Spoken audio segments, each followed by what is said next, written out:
Now, the two trigger words are fact and reason. The fact that you have an advisor is the very reason we should sit down and meet, sit down and talk, and you got to stay with a swagger. So I'm happy with my advisor.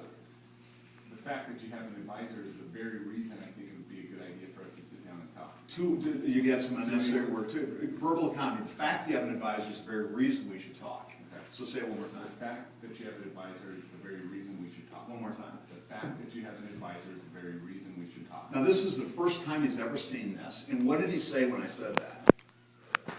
Pay attention. What was his response when I said that to him? Why is that? It's the most common response you get if you say this. There's only three responses you're going to get. The person's either going to be confused and say, why do you say that? And again, this is the one I use all the time. The other one is they won't say anything, which is okay. And then you come back with your response. The third response is they might hang up on you. That's happened to me a few times. But so the key is when you say it, you actually pause because you confuse people. Let it sink in a little bit. I'm happy with my advisor. The fact that you have an advisor is the very reason we should talk. There we go. Instead of kind of a swagger. So you pause. I come back and say, why would you say that? Then you take them down two outcomes from the meeting, and which is absolutely true. Every time you get in front of somebody, you evaluate the person compared to what you currently have. It's like today, you've taken so many sales classes. You'll walk out of here today and say, you know, that guy's just like everybody else I've seen before, which would be painful for you to say, but if you believe that, tell me. If you have the courage, because I'm looking for ways to get better. Or you could walk away and say, you know, this was maybe a little better than some training I've had in the past. So you and I are always comparing. So if I get in front of you, I have a financial advisor, I'm just watching you, Jeff, and you're demonstrating how you're going to be once you get the business, before you get the business. So if you get in front of me, you're dressed well, you deliver an agenda, you have a value proposition, you ask good questions, you take notes, you do a confirmation of understanding, you deliver your wealth management process, you come back next time with this powerful recommendation that's customized. I'm already making decisions. Geez, this person does it better than me, better than my advisor. One of my buddies, a couple of friends in my neighborhood, I mentioned my FBI guy, there's a guy named Steve Porter. Steve and I am a golfer, and Steve and I play golf together at this club in St. Louis, and Steve's done well. He sells bags. He told me recently, like, you know, talking about industrial bags, pet food bags, and he's done real well. He calls himself a bag man. And Porter recently told me, we played golf, believe it or not, between Christmas and New Year's in St. Louis, which is really neat. And he says, you know, Mark, I had an FA from Chicago. They called me every single month. He was referred to me from a friend of mine that's a client of his. And every single month, he had a conversation with me. He touched me in some way, email, voicemail, talked to me. And he said every single time he communicated with me, he added value. I could tell he was really good. He said after 6 or 7 months, because he knows I work with FAs, what do you think Steve started saying to himself?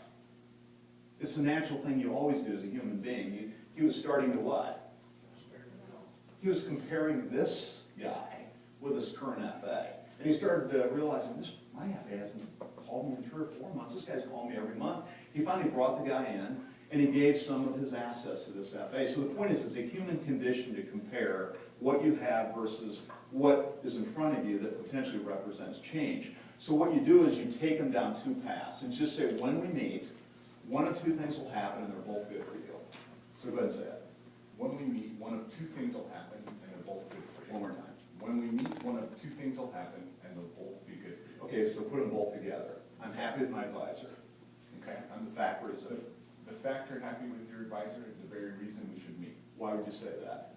When we meet, one of 2 things will happen, and they'll both be good for you. Okay, so put them all together one more time. You got it. Repetition's the mother of all learning. It's a Russian phrase. One more time. The fact that you have an advisor is the very reason we should meet. Why would you say that? When we meet, one of 2 things will happen, and they're both good for you. Wow, strong. Okay, so then what you do is you take them down the 2 outcomes of the meeting. You'll either walk away validating. The trigger word there is validation. However you want to say it, they just think of that word. You'll either walk away validating the work your current advisor is doing, which is always a healthy thing to do, or you could walk away uncovering some things that potentially could put you in a stronger position as an investor. Okay. Either way you win. Now there's one thing strategic. My wife teaches English. You know what the most overused word in our language is? Well, is that a word? I. My wife tells me I. You know number 2? Me. Isn't that something about I and me? And you might say, come on, Mark, I'm not self-centered.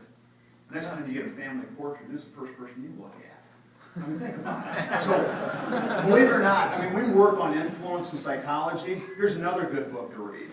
Unbelievable book. I'm just giving you the best I got. For a financial advisor, it's called Psychology, The Principles of Influence. This guy named Cialdini talks about the 6 most influential things you can do to get a person to your way of thinking. I'll give you all 6 as we go. You can pull them up on your iPhone. So be careful. A lot of people say they'll bring themselves into it, which creates kind of an adversarial, acute type environment. So instead of saying, I will show you, you'll discover some things that potentially could put you in a stronger position as an investor. I did a program in Indianapolis. It was the best seminar I ever took. Within the last year, I could not, for 2 days, it was all on persuasion, I could never use the word I. And as good as you are, if you think that's easy, just tape record yourself. You'll be shocked how often you use the word I when you're trying to influence and persuade people to your way of thinking. Okay, so the outcome is you'll either validate the work your current advisor is doing, which is a good thing, or you could walk away discovering some things that could potentially put you in a stronger position as an investor. Either way, you're going to win. Okay, so let's try that little soundbite. Okay, you'll either validate the things that your current advisor is already doing for you. Go ahead, how did that go? You either validate the work, your current, or you can say work or partnership or relationship. You can say you'll either validate, I usually say, you'll either validate the work your current advisor is doing, which is always a healthy thing to do. Okay. It's always good to know you're on track. Or you could walk away from the conversation discovering some things that could put you in a stronger position as an investor. Either way, you're going to be better off. Okay, so you'll either you'll either validate the work that your advisor is currently doing for you, which is always a good thing. Good. Or you'll walk away discovering some additional strategies or ideas that would put you in a stronger position as an investor. Or you'll walk away